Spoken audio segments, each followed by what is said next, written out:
tu nesupranti dar, kur tu patekai.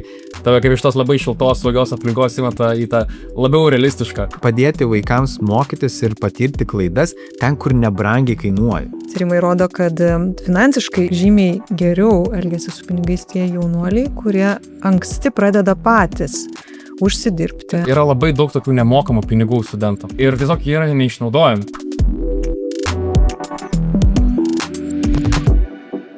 Studijų pradžia daugeliui tampa tikru pirmu finansinio savarankiškumo išbandymu. Tenka priimti labai rimtus sprendimus. Kiek pinigų skirti būstui, maistui, pramogoms ir kaip apskritai išdėlioti išlaidas taip, kad jų tų pinigų užtektų iki mėnesio pabaigos.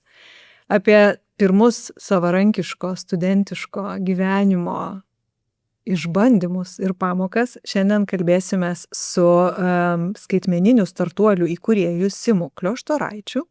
Labas, ir psichoterapeutu Dainiumi Jakučioniu. Simai, ar atsimeni, sakei, senokai buvo, ar ne, prieš 4 metus, išsikraustė iš tėvų namų Klaipėdoje į Vilnių, studijuoti Vilniaus universitete. Sunku buvo, ar lengva? Aš labai norėjau. Tai tas sunkumas toksai labiau buvo kaip toksai labai laukiu, labai norėjau. Tai sunku nebuvo pradžiai. Nesitikėjau, nežinau, kur einu. Tai tiesiog tai buvo noriu, bandau ir žiūrim, kas bus labiau. Tai. O tėvams? Tėvai džiaugiasi. Džiaugiasi? Jo, man buvo pakankamai anksti pasakyta, kad kai baigsi mokyklą, pradžiai buvo pasakyta, kad kai 18 metų bus, po to pavėlino, kad kai baigsi mokyklą, tada jau iš namų turėsi išsikraustyti. Tai man jau buvo kaip viskas ir aišku. Kada aš turėsiu išsikrausti, tai studijos toksai buvo kaip natūralus tolimesnis kelias, tai jo. O kodėl taip tėvai tave ruošia tam savarankiškam gyvenimui, neklaužada buvai? Ne, čia buvo visiems, mes buvom 3 broliai, tai visiems buvo tokios identiškos sąlygos. Turbūt toksai auklėjimo metodika tokia, bet viskas buvo aiškiai pasakyta, kokį 16 metų jau buvo pasakyta, ir mes žinojom ir nebuvo kažkoks čia kaip studijuoti turėsite kitame mieste. Ne, tu galėjai mokintis ir toliau Klaipėdoje, jeigu nori, bet čia nebegyventi, jo, tai buvo pasakyta, kad turi savarankiškai gyvenimą tęsti. 18 metų mes tai auginom, po to jau pats. Bet labai įdomu, taip ir buvo, tėvai nustojo remti visiškai finansiškai? Ne, finansiškai ne. Buvo antra sąlyga, tai pirma sąlyga buvo, kad išsikraustai, bet antra sąlyga buvo, kad jeigu tu nuspręsi tęsti mokslus, tai bakalaurus magistras, tai mes iki tol tave išlaikysim. Tai reiškia, kad tu namuose negali gyventi, bet mes tave užlaikom finansiškai. Tai aš nebuvau tikrai išsigandęs, dar buvo toksai, čia negyvensiu, gausiu pinigų, tai viskas tarkoja kažkaip suksis. Bet labai įdomu iš tiesų, nes tėvams galbūt finansiškai dar sunkiau yra, nes tau tenka padėti nuomotis kažkur būstą, ar tu nuomojasi, ar gavai bendrabutį. Ten finansiškai nėra labai didelis iššūkis bendrabutis. Bet kaip tėvam, kiek kainavo, neskaičiavau, bet jie ir nesiskundė, tai nežinau, ar tikrai brangiau buvo. Bet gerai mokėsi, žodžiu, ir pavyko susidoroti su to pirminio iššūkiu? Jo, akademiškai tai labai gerai baigiau mokyklą, įstojau ten, kur norėjau įstoti ir čia nebuvo kažkokių daug. Fizika, tai. Supratau. O kas buvo, nežinau, didžiausi iššūkiai? Tai buvo, kad tikrai nustebino tave kas nors tikrovėje, pradėjus studijuoti kitame mieste, kai jau ta euforija nuslūgo išėjus iš tėvų namų? Tai dališkus gyvenimas pasikeičia pilnai, tu gyveni kažkokiai naujoj vietoje, nauji žmonės, naujos paskaitos, nauji dalykai, reikia ir finansiškai kažkaip viską sugebėti suvaldyti. Bet aš tikrai nebuvo, kad pradėjau kažkaip planuoti, braižytis, kur ką išleisiu, ar kur ką veiksiu. Labiau toksai buvo, darau palei srovę, kur mane neša, ten einu ir taip žiūrėsim, kas bus. Toksai nebuvo kažkokio planavimo labai didelio. Tas labiau buvo, žiūrim, kas bus. Ir kaip buvo? Buvo, kad neužteko pinigų, nežinau, tai tikrai buvo viską. Buvo visą, kai jau lieka paskutinę savaitę, žinai, kad tėvai perveda pinigus kartą per mėnesį. Tai jau paskutinę mėnesį savaitę jauti, kad jau jeigu valgysi namie ir bus tik tai vištiena ir ryžiai, jeigu jau kažkur neisiu į miestą su draugais pavalgyti, bet jo, toks jau, kai jau ateido mėnesio galas, suprasdavai, kad jau tada tikrai būtinosios išlaidos likdavo. Jo. Tai atskirdavai. Kai man tėvai įsivaizduoju, ten tikrai nebuvo skirtas keliauti, valgyti restoranas, tai toksai buvo, aš kaip sakau, išgyvenimo biudžetas. Išgyvensi, nemirsi, ar ten turėsi nuostabų prabangų gyvenimą, tikrai ne, bet užtenka visam tam fundamentals pasidengti basicam, bet tikrai daugiau ne. O ekstra reikėjo pradėjai dirbti studentas? Jo, labai, aš pradėjau netgi iš karto, rugsėjo 1 mėnesį, po pirmos paskaitos iš karto ėjau savo darbą. Mane susirado labiau ir ten dirbau ne pagal specialybę, aš buvau badminto treneris, nes važiavau iki universiteto, kai buvau mokyklai. Ir gerai sekė žaisti, važiavau Vilniuje, ten kaip tik naujų klubų kuris ir sako, gal noriu patreniruoti žmonės. Aš nesijaučiu kaip super treneris, bet žaisti mokėjau, tai sakau, važiuojam. Tai va. Bet toks pasitikėjimas savimi matosi padėjo. Jo, Viskas jo, bus gerai, optimizmas. Tiesiog, toksai, gauni šansą ir indi. Ar kaip bus gerai, blogai, nežinau, bet tiesiog negaliu pasakyti ne, dažniausiai tai pasirašau viskam. Dainiau, klausom įkvėpimo pilno ir energijos pasisakymo, bet galvoju, gal ir save atsimintum ar kitus, pradėjus gyventi savarankiškai. Didelis yra, man atrodo, psichologinis vis tiek žingsnis ir tėvams, ir jaunam žmogui. Kas vyksta, kokie, nežinau, sprendžiasi dalykai, mums tenka išmokti patiems naviguoti, susitarti, išgyventi, ar ne, užsidirbti. Tai Kas čia priklauso sunkiausia? labai nuo to, kaip žmogus buvo auklėjimas ir kokios savybės išsivysto, nes jeigu buvo toksai ganėtinai saugus auklėjimas, kur buvo daug autonomijos ir tokios savarankiškumo, tai tas studentavimas jis toks net laimę suteikdavo, kad aš pagaliau galiu dabar gyveninti savo tą tokį laisvą gyvenimą, mane nieks neaiškins, kaip man gyventi, aš galiu grįžti namo, kada noriu, nebent bendrabutį ten įvedamos kažkokias taisyklės, bet šiaip tai galiu bent kada noriu grįžti.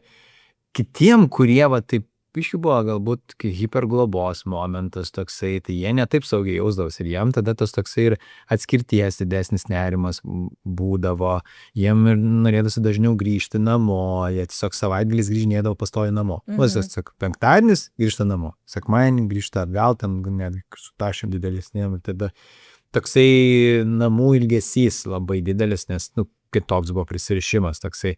Tai tas keičiasi, nes turi atsirasti savarankiškumas, mokėti taip apsispręsti, ką daryti, kaip daryti, ten skaičiuoti pinigus, finansinis, tai iš karto savarankiškumas turi atsirasti, nes turi suskaičiuoti, kiek tau reikės. Galima neskaičiuoti, bet kaip Simas sakė, Gal pradedi skaičiuoti, Jo, jau jo. patraukai. Gyvenimas. ten tos visos istorijos, kas ten lieka, valgai bulvės tiesiog keptas ir ten visas bendrabutis tiesiog kepia Dalinasi. keptom Mėgų bulvėm. darom diem daugiausiai. Nes jau dar bulvių idėja, nes kai kurie iš kaimo atvažiuodavo, tai jie turėdavo, ten daugiau kažko, o tie, kurie iš vieno miesto į kitą atvažiuoja, jie nieko negali atsivežti, nes tiesiog tėvai mieste gyveno. Tai ten tas visas tas toks savarankiškumas, mokėjimas bandyti išgyventi, tada būti nepriklausomu, dar vienas dalykas finansinis yra toks, bet kitas, kad nieks nieko už tą nebesprendžia. Reikia pačiam. Ir tas labai yra mokyklos ir universiteto skirtumas, kad mokykloje tai gaudė vis laik mokytojai, sakė, ateik čia, daryk kažką, tai ten mes tau padėsim, čia žiūrėk, tau 8 padarysim 9, bet tau reikia ten suskaityti kažką. Universitete niekam neįdomu. Nieks negaudo. Gali mėnesį neiti. Jo, gali neiti, po to tiesiog žiūri, kad oi, tai mane šiandien neprileidžia prie kažkokio egzaminų. Kodėl? Nes tai tu nevaikščiai, tai kažkaip, bet tai man nieks nesakė. Kai taisyklės yra, reikėjo skaityti, neskaitai pats kaltas. Ir tos savarankiškumo pamokos jos gana greitai pasivėja ten, kur netėjai kažkokį darbą, nieks tas neužtars, dėstytum vienodai, nes kodėl čia turėtum būti išskirtinis, visi tokie patys. Buvo tokių pamokų? Taip, tikrai buvo. Čia turbūt natūralu, kad tu nesupranti dar, kur tu patekai. Tave kaip iš tos labai šiltos, saugios aplinkos įmeta į tą labiau realistišką. Universitetas dar nėra toksai super realistiškas, kaip jau tasai saugusio gyvenimas, kur tu dirbi, bet jau yra gerokai kitokia aplinka ir su tau susigaudyti. Mano atveju dažniausiai būna, kad aš mokus iš savo klaidų, ne iš kitų, tai tenka nudegti, aišku.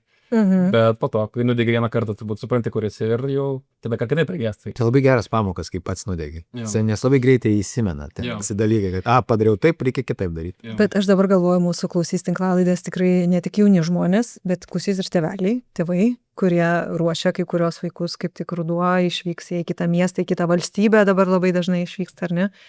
O tu sakai, vieni liktai to atsakomybės ir savarankiškumo anksčiau pradeda duoti vaikam, kiti hipergloboja.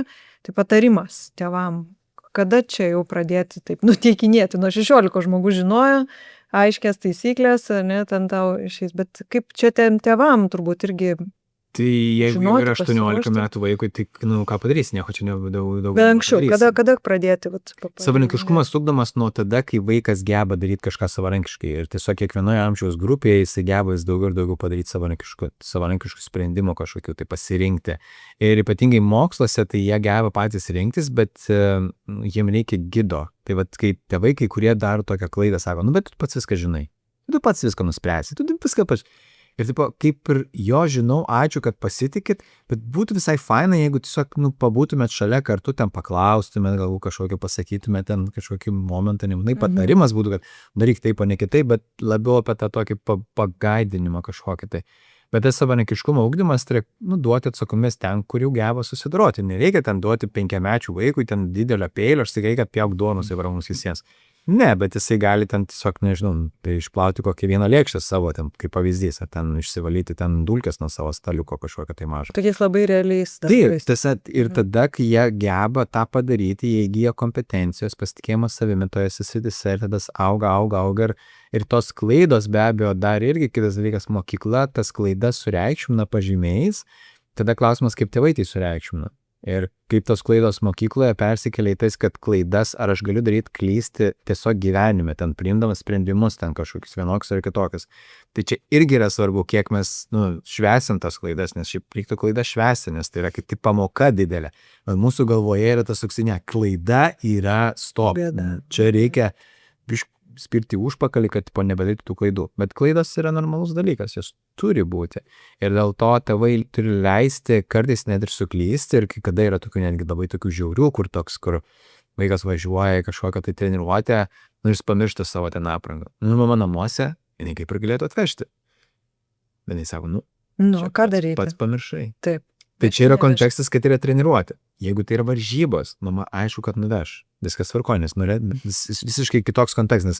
Varžybos bus daug emocinis, daug daugiau emociškai svarbus dalykas, negu kad kažkaip paprastai treniruotė, kur tipo, be aprangos, tai reiškia neįsitreniruoti. Tai kitą kartą aš atsiminsiu, kad man reikia taip daryti. Ir tada galbūt susikursiu sistemą kažkokią, tai kad tam pasilikti kažkur prie durų, kad aš nepamiršiu jos. Tai toks, kur daug padėti vaikams mokytis ir patirti klaidas ten, kur nebrangiai kainuoja. Kur tikrai nebrangiai. Ne tai, kad tipo, tau 15, gal reiktų mašiną išmokti. Tai sės, važiuok. O tu šalia važiuosi. Ne, taigi viskas gerai moki. Taigi žaidėjai ten, Need for Speed, tai koks tau skirtumas ten. Ar GTA. Bet jo, iš tiesų yra ataskaitos OECD įvairios ten ar kiti tyrimai rodo, kad finansiškai irgi žymiai geriau elgiasi su pinigais tie jaunuoliai, kurie anksti pradeda patys užsidirbti, patys leidžia pinigus, patys daro klaidas, patys išleidžia visus pinigus ir lieka be pinigų, bet bent jau tas realiai pabandymas, nežinau, likimas be pinigų, net gal ten kažkokia investicija į kažką, kas yra prieinama 13-mečių ir 14-mečių duoda didelės naudos. Tai galvoju, ar tu irgi pastebėjai, kad tavo tėvai anksti tave mokė to savarankiškumą? Tiesą sakant, mane mokė, jeigu čia apie finansinius kalbam, savarankiškumus, tai mane mokė, bet aš to nesuprasdavau. Man tik po to pradėjo sakyti, dabar, kai aš esu jau vyresnis, tai man visi sakydavo, kad mes apie varžybos, aš kadangi žaidžiau badmintoną, būdavo dažnai varžybos. Kažkokį kitą miestą išvažiuoju ir tu duoda ten 20 eurų savaitgalį. Ir man sakydavo, kad aš niekada, kaip grįžtu iš varžybų, aš nežinau kiek, bet aš jam gražinu, kas liko. Sako, kiek čia mums gražini, toksai kaip testuoja tėvai, ar skaičiavai, žinai, kur išleidai. Aš sakau, nežinau, bet čia jūs. Tai pas mane toksai...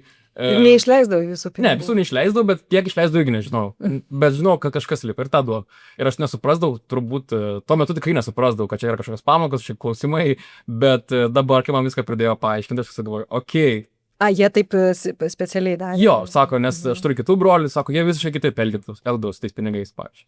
Ir tada aš galvoju, okei, tai čia buvo toksai kaip auklėjimo procesas, aš vaikas to nesuprasdavau, bet dabar jau. Bet tėvai rimtai žiūrėjo į jūsų pasirašymą savarankiškai. Jo, jie rimtai taip žiūrėjo ir teisingai, manau, nes... Kas tie teisingiausi dalykai? Teisingiausi dalykai, kad kaip ir minėjau, kad tu darai pats, tu gauni savarankiškumą, tau nesako, kad turėsi už 20 eurų ten nusipirkti pietus, autobusą ir ten dar saldainių. Ne, tu sako, turi 20 eurų. Gali visus išleisti ant, nežinau, saldumynų, gali šis nieko neišleisti, to maisto, čia gali pasiimti, bet turi 20 eurų. Ir kas liks, gali grąžinti, gali pasilikti savo, aš grąžindau. Tai tokia visiškai laisvė ir daryk, ką nori. Man visai būdavo pasakyta, kad daryk su gal, kai nedaryk nesąmonę. Tai, pakiriu vadovaujas. Čia labai padeda tas toksai, nes tie Pasitikėjimas toks. dienpinigiai, o aš, pavyzdžiui, dienpinigių gaudavau 100 litų per mėnesį. Ir aš vieną kartą per mėnesį gaudavau ir tas visą mėnesį.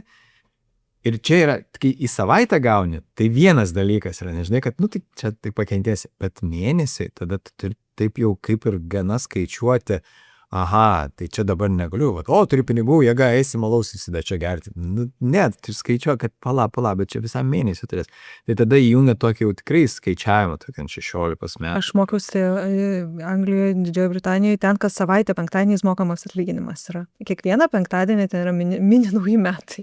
Tarsi visi švenčia, nes kiekvieną penktadienį, net ne 2 kartus per mėnesį, bet kiekvieną penktadienį gauna atlyginimą. Tas tikrai labai skatina tokį vartojimą, vėl gausi ar ne. Išgyvensiu, čia jeigu 3 dienas, jūs tikrai išgyvensiu 3 dienas, toks nėra toks labai didelis. Taip.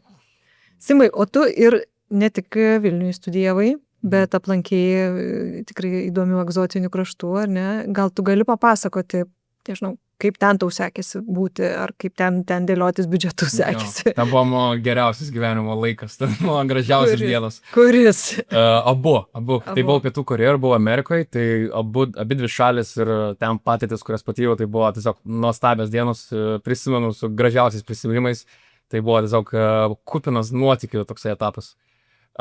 Bet iš finansinės pusės kalbant, tai pas mane buvo tokia sąlyga, kad aš važiavau pagal Erasmuso programą ir yra sąrašas, jis būna labai ilgas, tai gali ten vežti labai daug šalių, labai daug universitetų. Ir jeigu tu atsifiltruoji tik tas, kurios gauni stipendiją, jų iškart susiaurėja, 10 kartų sąrašas sutrumpėja. Ir aš žinojau, kad, tai jeigu aš ten turėsiu savo tos pačius tėvų siunčiamus pinigus kaip Lietuvoje, man tikrai neužteks į užsienį. Tai aš žinau, kad man reikia gauti stipendiją ir savo pasakiau, jei gausiu stipendiją, išvažiuosiu, jeigu ne, tai ne, yra kaip yra. Tai kad gauti stipendiją reikėjo, tai neblogai ir mokintis, ir pažymius, ir motyvacinius. Ir man pavyko 2 kartus iš 2 iš tos gauti dalykus, tai kadangi aš turėjau, kai išvažiavau, aš turėjau stipendiją, aš turėjau tėvų pinigų, tai man toksai buvo, sakau, geriausi laikai, nes turėjau 2 biudžetą ir galėjau leisti savo tikrai daug. Tai leidai savo ir pramogų, ir... Leidau visą, ką norėjau, jo. Buvo lengviau išleisti, pavyzdžiui, nes tai skiriasi. Nes aš galvoju, yra tokie tyrimai, kur sako, kad, pavyzdžiui, jeigu duodi žetoninius pinigus, kaip kazino žetonai, kaip kažkokias kortelės, jis daug lengviau išleisti, nes jos tipo kaip netikri pinigai ir tas pats yra galiojantis su kai kuriom užsienio valiutom, nes ten, pavyzdžiui, kitoks visiškai skaičiavimas yra tų ir ten išsiverčia, ten gali būti labai daug pinigų, ten tūkstančiais ir tada toks tipo, tai čia turiu daug pinigų, tai galiu gal išleisti, kaip Pietų Korėja, bet Amerikai biškai lengviau, ten, kartais gali. Jo, Pietų Korėja yra, kad ten yra daug, viskas atrodo brangiau, bet nesakyčiau, aš gavau pakankamai turbūt nemažai pinigų, kad man nereikėjo skaičiuoti, ta stipendija buvo tikrai gera ir aš sau leidau. Per susitaupiai? Ne, tikrai, neparsivežiau nei centų, parsivežiau iš Amerikos, parsivežiau savo MacBooką, tai aš nusipirkau ten MacBooką. Susitaupiai, žodžiu. Jo, ten buvo, Amerikoje man buvo šis kitoks pasiūlymas, ten buvo labai įdomiai. Ten jie nedavė jokios stipendijos, bet jie sakė, gausi nemokamą apgyvendinimą ir maitinimą, kas ten yra, ten yra 10 000, ten Amerika labai brangu. Ir aš gavau, man ten davė maksimalius planus, ten gali valgyti 3 kartus per savaitę, ten gali 5, ir ten buvo 10, man davė ten maksimalų planą, aš gavau, Ir aš sakau, man tiek nereikia. Sakau, duokit man mažesnį planą. Sako, sako, tai jeigu tai padarysim, to pervesim ten $3,000. Sakau, važiuojam, sakau, gerai. Tai toksai buvo, sakau, gavau stogą, gavau maistą ir dar davė pinigų, tai man buvo visiškai atsiras pasaulis. Taip, iš tiesų daug matosi tokio sėkmės kažkokia prasme, bet tu pats sakei, gerai mokiausi ir tikrai žinau, kad papulti Erasmus programą nėra labai paprasta. Dabar jau dirbi startuolius, kurie ne vieną, jau turbūt 3 ar 9. Viešai gal 3, bet jau. Viešai 3, šiaip ne 3. Tai gal papasakok, kaip pradėjai, kada čia taip tapo tavo darbu, ar tu iš to gyveni dabar, jau savarankišką gyvenimą? Jo, tai pradėjau 4 kurse, 3 pabaigoje. Buvau grįžęs iš Amerikos ir buvau MacBooką?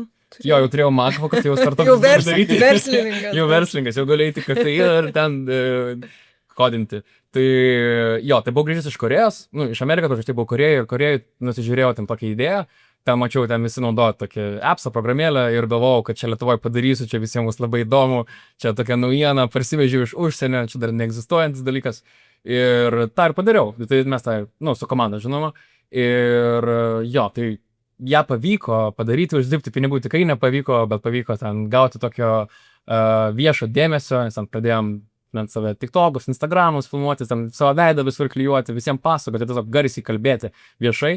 Tada nuėjau į Ryklius, ten dar daugiau gavau to viso publicity ryčio.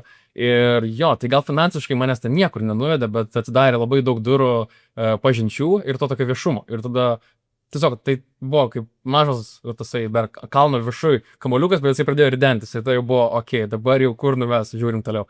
Tai jo, tai šiandieną viskas pasikeitė, dabar jau nebe tik gaunu kažkokių pažinčių ar ten viešumo, jau užsidirbam pinigus, tai iš to dabar full time tą ir darau.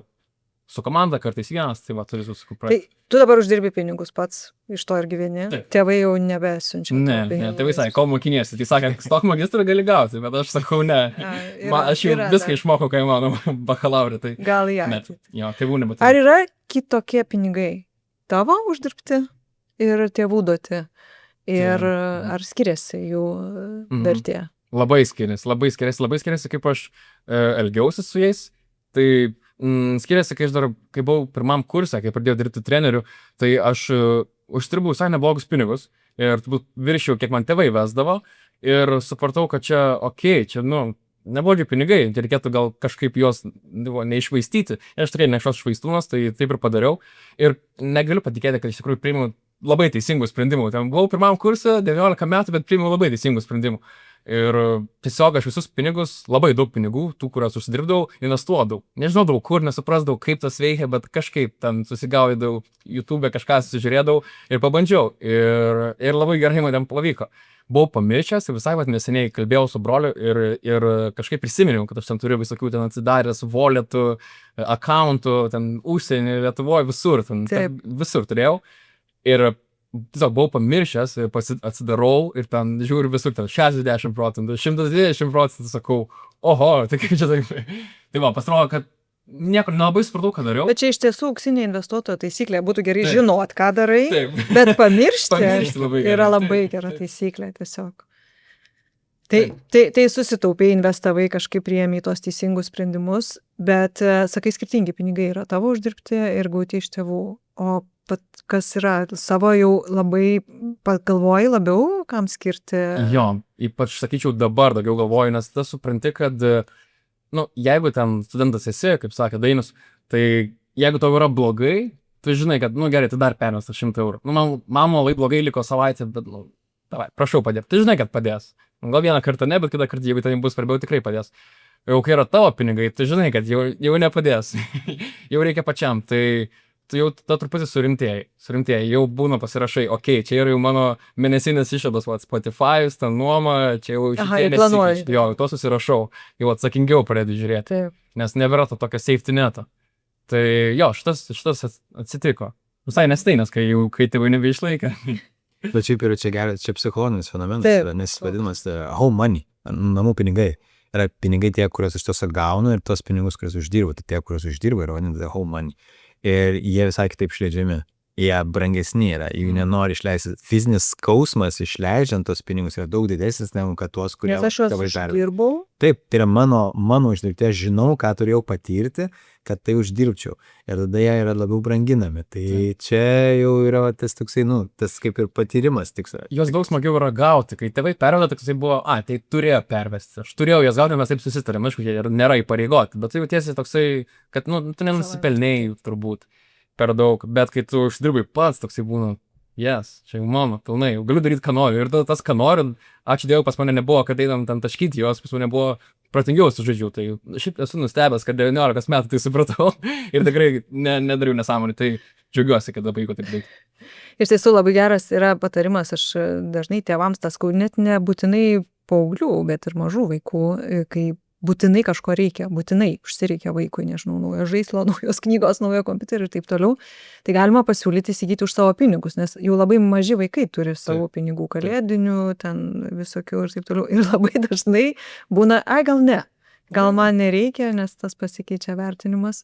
Ir aišku, tapimas suaugusiu, jis, matau, tau toks nebuvo labai iššūkių pilnas, vis tiek ta parama turbūt ir tėvų, ir tas pasitikėjimas savimi padėjo, bet Dainiau, kas yra svarbu, galbūt, nežinau, galvojant dabar jaunam žmogui, kuris ruošiasi studijuoti nuo rudens, kitame mieste, kitoje šalyje, nežinau, gal patarimą, apie ką pakalbėti, ką suprasti. Tai turbūt viskas prasideda nuo to, tik koks yra susitarimas su tėvais. Ar tėvai viską finansuoja, pragyvenimą, maistą ir taip toliau, ar man reikės dirbti, ypatingai užsienyje, nes tos kainos visiems yra įkandamos, bet nori studijuoti užsienyje, irgi pavyzdys, ten studijuoja nemokamai, bet tada ten galbūt tėvai gali apmokėti tai pragyvenimą. O tada jau laisvalaikiu reikės užsidirbti tų pinigų. Tai, susitarimas aptarti su tėvais, tiesiog kaip čia kas vyks, ir tėvai irgi turėtų apie tai, kaip, klausti irgi vaikų, o kaip jis įsivaizduoja, kad jis ten gyvens. Nes vėlgi, tai yra nelabai ką sukontroliuosi jau ten. Gali tos pinigus ten siūsti, bet vėlgi, tai jeigu nebus aptarta, nebus žinoma vaikui, kaip jisai tą darys, nes jis jau bus suaugęs, toje situacijoje tai, man atrodo, bus prasčiau ir kalbėti, tai kokiu būdu, kaip jisai priiminės sprendimus. Tiesiog klausti, kad jis tiesiog tokių paprastų labai klausimų, ten, kaip jisai priiminės sprendimus, ten, pavyzdžiui, tas pas klausimas, tai, jeigu tavo ten draugai eis kažkokį tai vakarėlį ir tu vakarėlį reikės ten, nežinau, susimokėti, arba ten bus daug gėrimų, vis tiek jie bus brangus, ten kokteilį kokią nors. O tu turi tik tai tą limituotą pinigų. Tai kaip tu darysi, ką tu jiems atsakysi.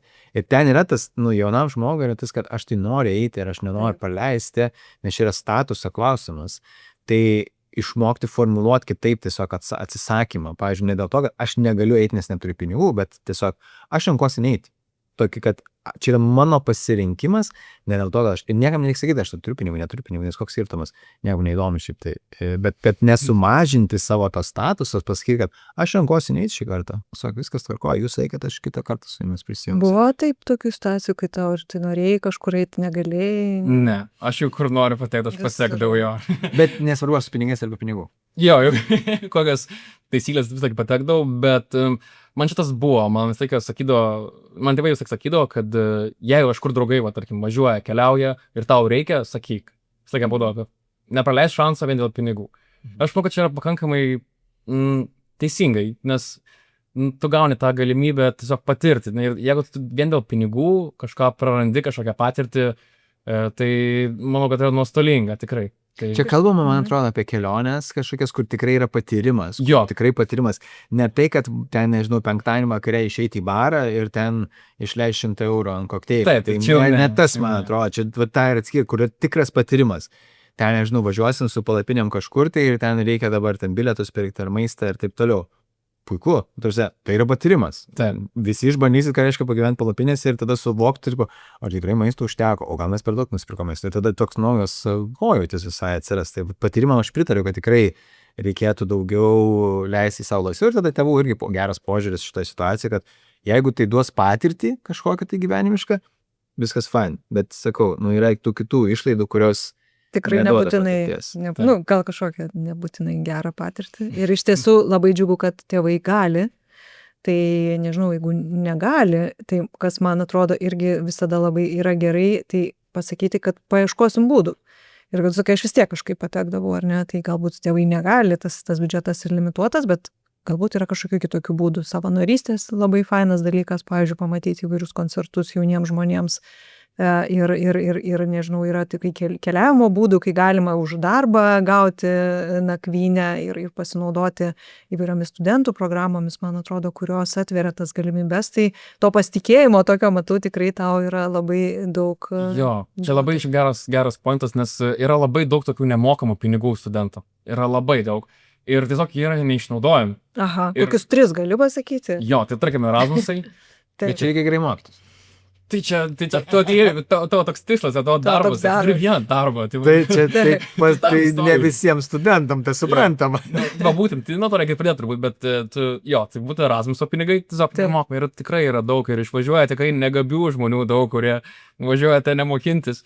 Bet antras dalykas tai yra, ką aš irgi pats dariau, tai yra work and travel. Jeigu važiuoji į Ameriką, gauni, tau suderina vizą, suderina darbą, tau reikia, kaip sakot, atsidirbti. Tau reikia tik atidirbti, gauni gerą amerikietišką algą. Ir viskas yra dėl to, nes tu turi studento statusą. Tas statusas atrodo, kad jisai labai bereikšmis, bet su juo atsidaro labai daug durų, kur yra tiesiog jo finansinį. Jo, gali gauti nuolaidas traukiniam ar ten jo muziejuose. Jo. Tai yra tiesiog labai daug tas to tiesiog neįvertina. Ir tas work and travel jisai sudaro po universitetą. Ir būna, kad tiesiog nenuvažiuoja. Tokia būna, labai norėjau, bet neišvažiavau, nes pasirinkau ten vasarą dirbti padavėjų prie jūros.